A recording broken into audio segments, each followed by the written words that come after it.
recession is shallower and inflation is reduced.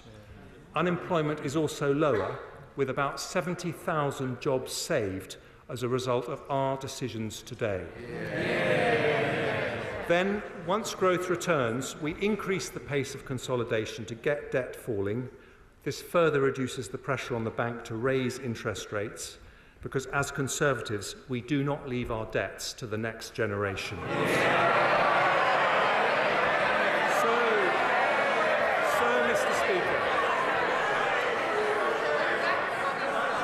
Mr. Speaker, this is a balanced path to stability, tackling inflation to reduce the cost of living and protect pensioners' savings whilst supporting the economy on a path to growth.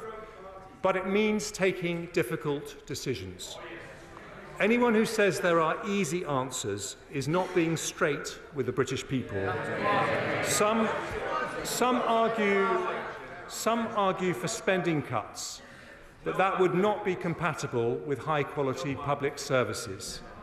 Others say savings should be found by increasing taxes, but Conservatives know that high-tax economies damage enterprise and erode freedom.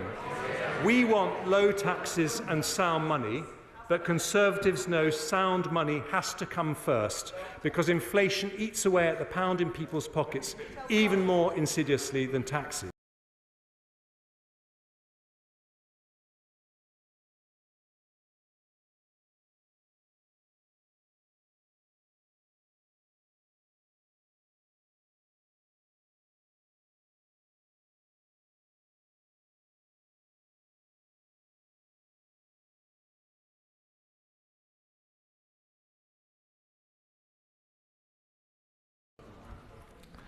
I turn first to our decisions on tax.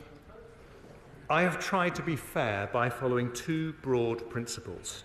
Firstly, we ask those with more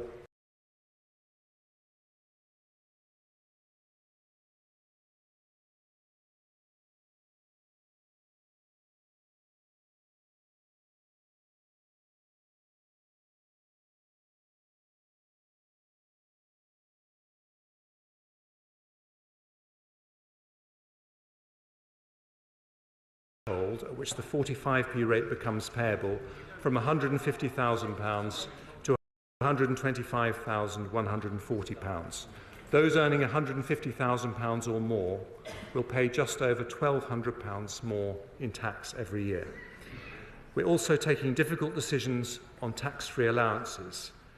I'm maintaining at current levels the income tax personal for a further 2 years, taking us to April 2028. Even after that, we'll still have the most generous set of tax-free allowances of any G7 country. I'm also reforming allowances on unearned income. The dividend allowance will be cut from £2,000 to £1,000 next year and then to £500 from April 24.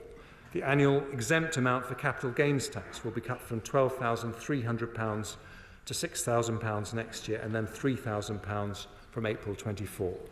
These changes still leave us with more generous allowances than countries like Germany, Ireland, France and Canada. Because the OBR forecast half of all new vehicles will be electric by 2025, to make our motoring tax system fairer, I've decided that from then, electric vehicles will no longer be exempt from vehicle excise duty. Company car tax rates will remain lower for electric vehicles, and I've listened to industry bodies and will limit rate increases to 1 percentage point a year for 3 years from 2025.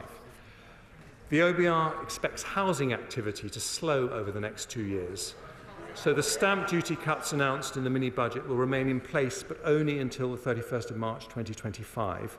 After that, I will sunset the measure, creating an incentive to support the housing market and the jobs associated with it by boosting transaction during the period the economy most needs it. I now turn to business taxes. While I've decided to freeze the employer's NICS threshold until April 2028, we will retain the employment allowance at its new higher level of £5,000. This means 40% of all businesses will pay no NICS at all. The VAT threshold is already more than twice as high as the EU and OECD averages, I will maintain it at that level until March 26. My right honourable friend the Prime Minister successfully negotiated a landmark international tax deal to make sure multinational corporations, including big tech companies, pay the right tax in the countries they operate. I will implement these reforms, making sure the UK gets our fair share. Alongside further measures to tackle tax avoidance and evasion, this will raise an additional £2.8 billion by 27-28. I've also heard concerning reports of abuse and fraud in R&D tax relief for SMEs, so I've decided today to cut the deduction rate for the SME scheme to 86% and the credit rate to 10%, but increase the rate of the separate R&D expenditure credit from 13% to 20%. Despite raising revenue, the OBR have confirmed that these measures have no detrimental impact on the level of R&D investment in the economy. Ahead of the next budget, we'll work with industry to understand what further support R&D intensive SMEs may require. Next, windfall taxes. I have no objection to windfall taxes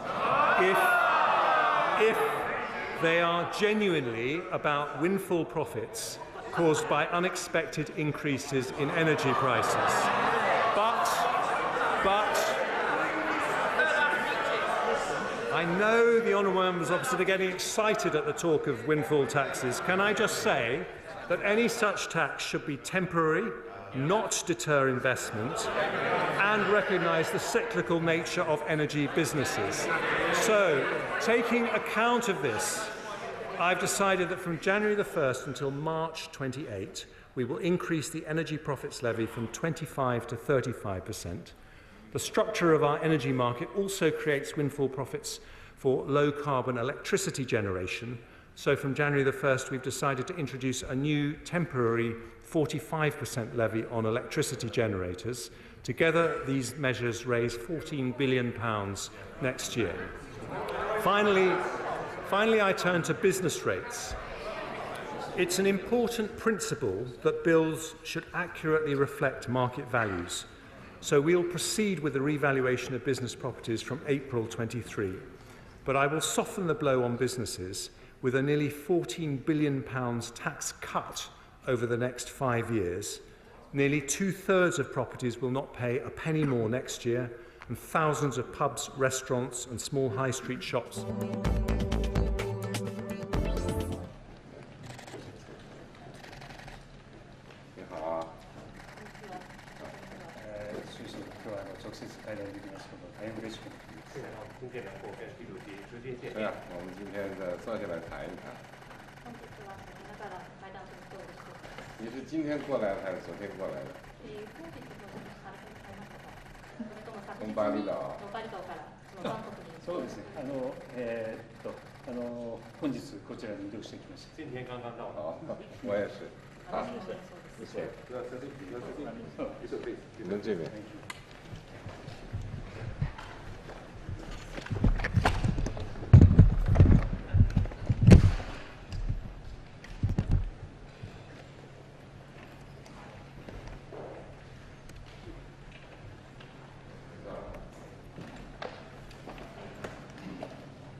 当前呢，世界进入新的动荡变革期，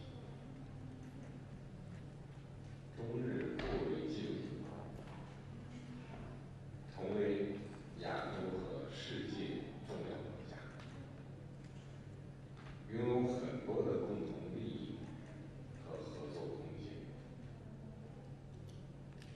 中日关系的重要性没有变，也不会变。我愿同你一道，秉持政治家的责任担当，从战略角度把握好两国关系的大方向，构建契合新时代要求的中日关系。好啊，谢谢，我先说这些。はい、習主席ありがとうございます。今回、習国家主席と初めて対面で会談を実施することとなりました。習主席とは昨年10月、初めて電話会談させていただきました。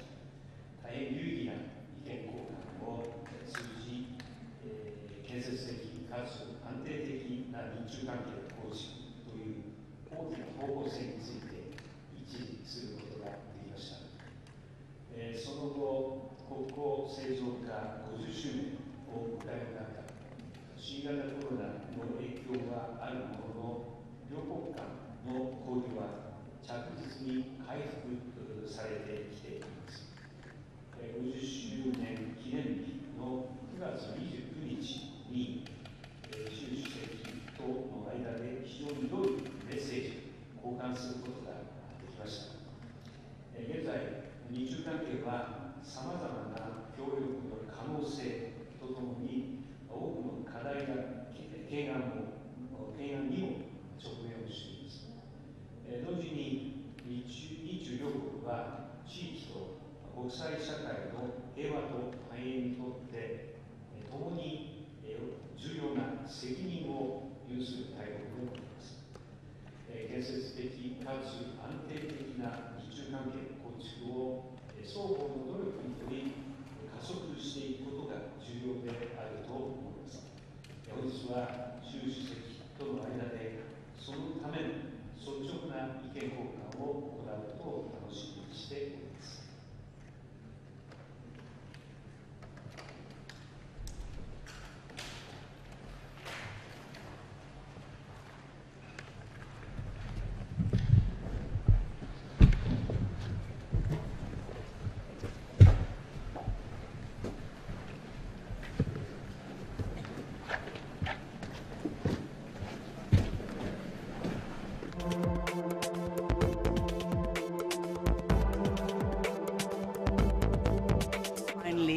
And whatever it will be, it's important that we brought this case to the court and that we could speak about what happened openly in court, and that the next of kin could speak about what it did to them to the court. So I think the whole process has a meaning, and of course I would like the verdict to be the way we think it should be.